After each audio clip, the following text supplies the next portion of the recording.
ಈ ನಿಸರ್ಗ ಎರಡು ದೊಡ್ಡ ವಿಚಾರಗಳನ್ನು ಮನುಷ್ಯರಿಗೆ ಕೊಟ್ಟಿದೆ. ಒಂದು ತಾಯಿ ಹಾಲು, ತಾಯಿಯ ಮೊಲೆ ಹಾಲು, ಇನ್ನೊಂದು ಕೊಬ್ಬರಿ ಎಣ್ಣೆ.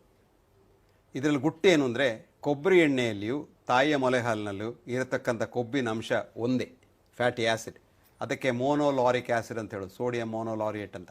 ಈ ಮೋನೋಲಾರಿಕ್ ಆ್ಯಸಿಡ್ ಅಂತ ಹೇಳೋದು ನಮ್ಮ ದೇಹದ ರೋಗ ನಿರೋಧಕ ಶಕ್ತಿಯ ಮೂಲ.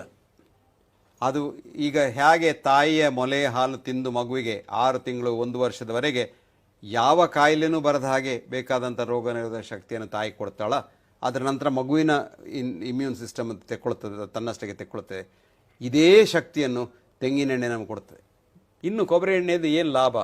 ಕೊಬ್ಬರಿ ಎಣ್ಣೆಯಲ್ಲಿ ಎಲ್ಲ ಏನನ್ನು ಈ ಒಂದು ಕಲ್ಪವೃಕ್ಷ ಅಂತ ನಾವು ಏನು ಹೇಳ್ತೇವೆ, ಅದು ಒಂದು ಯುಗಕ್ಕಲ್ಲ, ಇಡೀ ಕಲ್ಪಕ್ಕೆ, ಇಡೀ ಭೂಲೋಕಕ್ಕೆ ಅದೊಂದು ದೊಡ್ಡ ವಿಚಾರ. ಈ ಕಲ್ಪವೃಕ್ಷದಲ್ಲಿ ಬರುವಂಥ ಯಾವುದನ್ನೂ ಬಿಸಾಡಲಿಕ್ಕಿಲ್ಲ, ಅದರಲ್ಲೊಂದು ಬಿಸಾಡುವಂಥ ವಿಷಯವೇ ಇಲ್ಲ.